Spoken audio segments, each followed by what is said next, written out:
제가 잠깐만 기도하고 시작할게요. 하나님 감사합니다. 오늘 학생들과 또 귀한 만남 가질 수 있게 하시니 감사합니다.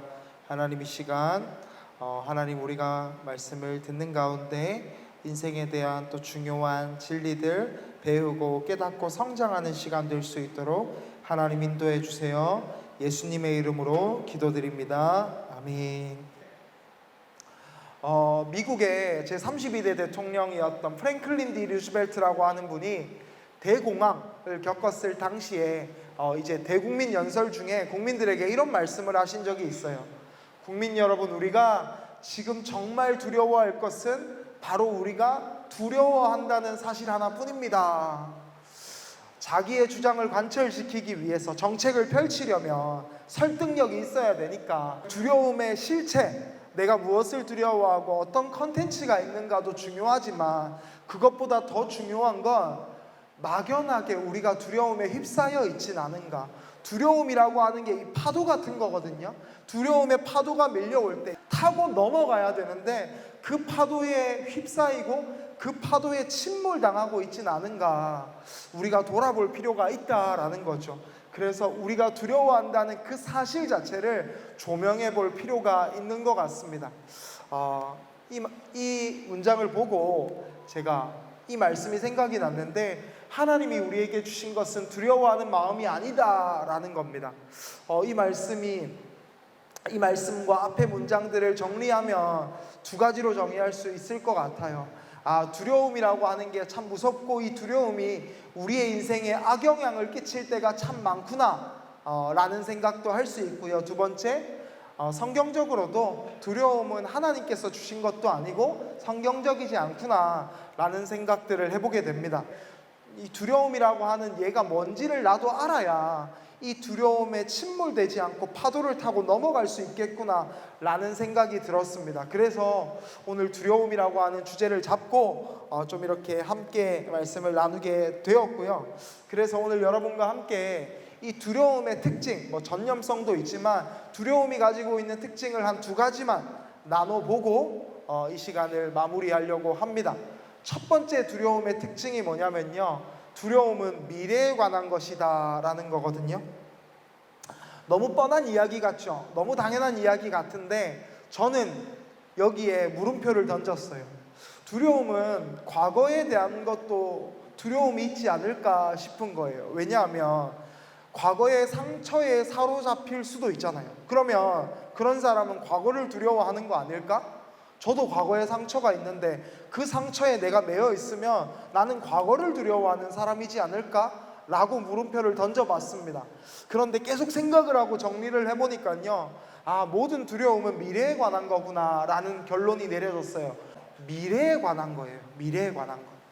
다가올 미래가 불확실하기 때문에 그렇죠. 한켠에 드는 생각이 뭐냐면, 이 사람이 했던 노력을 내가 똑같이 한다고 나도 똑같은 결과물을 얻지는 않는다는 거예요. 그러면 그 두려움을 내려놓는 것도 실력이고 용기지 않을까, 합리적인 판단이지 않을까라는 생각을 해보게 됩니다. 여러분, 그래서 걱정만으로 미래가 바뀌지 않는다는 거 기억하셨으면 좋겠는데, 이 말씀이 생각이 났습니다. 그러므로 내일 일을 위하여 염려하지 말라. 내일 일은 내일이 염려할 것이다. 내일 일을 위하여 두려워하지 말라라고도 번역할 수 있을 것 같아요. 한날의 괴로움은 그날로 족하니라. 이 말은요, 두 가지 의미로 볼 수 있는데, 오늘을 미래로 끄집고 가지 말라라는 것도 되는데, 미래를 현재로 가지고 오는 것도 바보 같은 거예요. 자, 두 번째 주제, 두려움은 꼭 나쁜 게 아니다라는 건데요. 이 세상을 바꾸는 시간 15분이라고 하는 프로그램인데요. 15분짜리니까 심심할 때 한 번씩 이렇게 들어보시면 되게 도움될 것 같아요. 이 선생님께서 두려움이라고 하는 주제를 가지고 강연을 하셨는데 거기서 이런 말씀을 하세요. 두려움은 먼저 두 가지 종류가 있다. 첫 번째, 부정적 두려움. 두 번째, 긍정적 두려움. 부정적 두려움은 이런 거래요. 그 두려움 때문에 내가 오늘의 일상을 살아가지 못하도록 내 발목을 잡는 거예요. 두려움의 컨텐츠보다 두려움의 대상이 뭔지보다 중요한 게 뭐냐면 그 두려움에 대해서 어떻게 반응하고 이걸 어떤 삶의 원동력으로 만들어 가느냐, 이게 더 중요하다라는 이야기를 하시는 것 같아요. 자, 이게 부정적 두려움이라면 긍정적 두려움은 뭐냐면 두렵기 때문에 위험한 길로 가지 않는 것, 두려움이 가지고 있는 좋은 면들이죠. 이런 걸 긍정적 두려움이라고 하죠. 그래서 두려움의 컨텐츠보다 그 두려움 앞에 어떻게 반응하고 그 두려움을 어떻게 써먹느냐, 이용하느냐, 이게 중요하다라는 이야기를 하시는 것 같습니다. 자, 이게 두 가지 두려움의 종류인데 마지막 세 번째 두려움이 있대요. 그게 뭐냐면 아름다운 두려움인데, 아름다운 두려움을 이렇게 설명하세요. 새로운 세계에 대한 기대감, 올바른 일을 하고 있다는 정의감, 또 더 큰 존재에 대한 존경심, 내가 하고 싶은 도전에 대한 열정, 이 모든 게 뒤섞여 있는 두려움. 그래서 희열과 설렘과 가슴 떨림과 살아있다고 느끼게 만드는 두려움. 우리의 두려움을 부정에서 긍정으로, 긍정에서 아름다움으로 발전시키고 바꿔가는 건 우리가 가진 실력이고요. 그리고 그 두려움을 어떻게 바라보는가, 관점, 시선의 차이에서 나옵니다. 근데 두려움을 어떻게 바라보는가가 인생을 어떻게 바라보는가와 똑같아요. 그래서 인생을 바라보는 태도가, 시선이 바뀌어야 두려움도 잘 해석하고 두려움을 발전시킬 수 있습니다. 자, 그러면 인생을 바라보는 시선, 저는 두 가지가 있다고 생각하는데, 하나는 사건 중심이고 하나는 과정 중심이에요.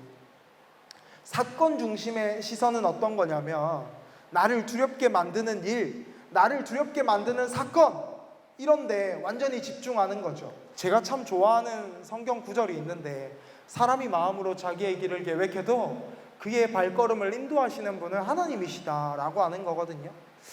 어차피 내가 고민하고 노력한다고 바꿀 수 없는 게 훨씬 많으니까, 하나님 인도하시니까 좀 내려놓고 맡기는 것도 건강한 사고방식이지 않을까라는 생각들을 해봅니다.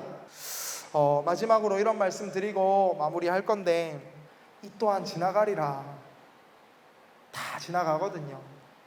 그러니까 너무 힘든 그 사건 하나에만 집중하지 마시고, 과정이구나, 또 내가 이렇게 성장하는구나, 성숙해져 가는구나 생각하시고 우리의 인생의 두려운 시간들을 통과할 수 있다면 두려움을 부정에서 긍정으로, 긍정에서 아름다움으로 승화시킬 수 있는 멋진 사람들이 되지 않을까라는 생각을 해봅니다.